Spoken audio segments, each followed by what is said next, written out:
Hi, my name is Casey Campbell, and I am currently pursuing a sports media and marketing degree here at Full Sail University. Sports have always been one of my biggest passions ever since I was a little girl and had my dad trying to teach me how to say Jose Canseco.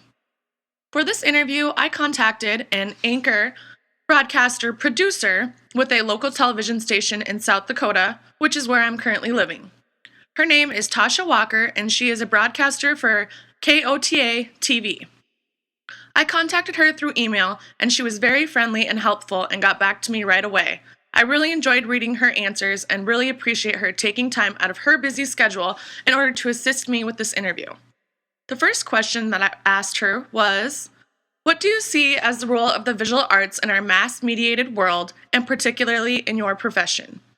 She said, I believe visual arts play a key role in mass media, especially in my field of broadcast journalism. While you can tell a story without the use of imagery, I find photos, videos, slideshows, and other forms of visual arts more effective. When I listen to a story being told on the radio or by a friend, I try to visualize what the person is talking about to relate more to the story and truly try to act as though I was there when the event was taking place. Number 2, with new communications and media technologies, imagery is almost instantly available.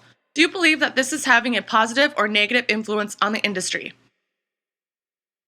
She replied, I believe having media instantly available is both positive and negative for my industry. It's positive in the sense that people don't have to wait to see an image to relate to a story, but having an image readily available can pose more harm than good.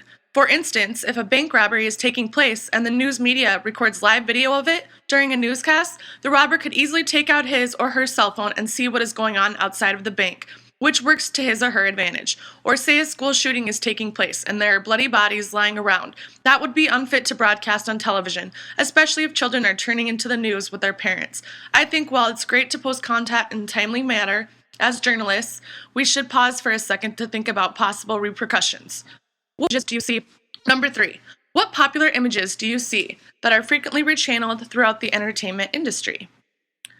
She replied, the only image I can think of is the Watergate cover-up scandal. That image, coupled with Nixon's famous line, I am not a crook, is often replicated in movies and other facets of the entertainment industry. Number 4, are there particular images that the industry has popularized and or created?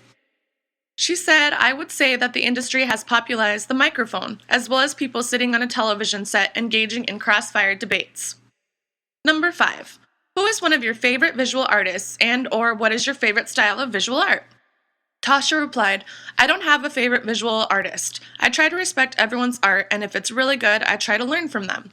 I would say my favorite style of visual art is photography. I enjoy taking photos during my spare time. There's something magical about capturing a piece of time and reliving that moment over and over again through a photograph. Number 6, how has your knowledge of famous artworks influenced your creative process? She replied, I don't think my knowledge of famous artworks influenced my creative process. However, it's always great to be able to identify a piece of artwork, the artist, or their style. And for the 7th question, I actually came up with this on my own. I asked her, what was the career path you have taken in order to gain your profession?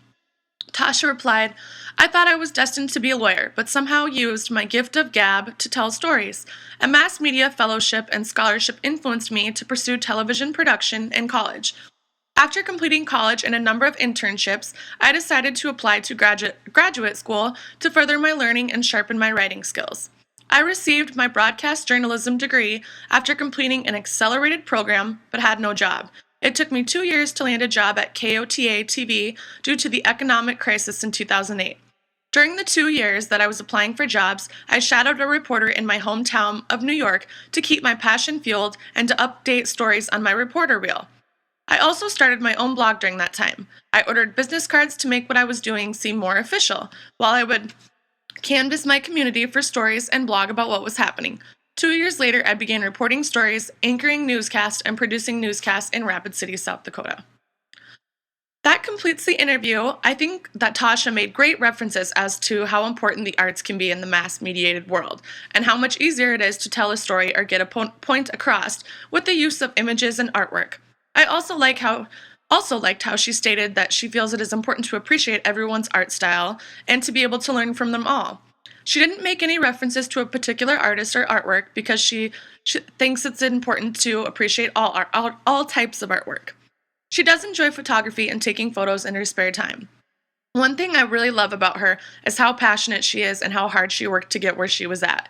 If you truly want something and believe in something, it is very important not to give up, but only push yourself harder to become successful in life. I hope you enjoyed my presentation. Thank you for listening.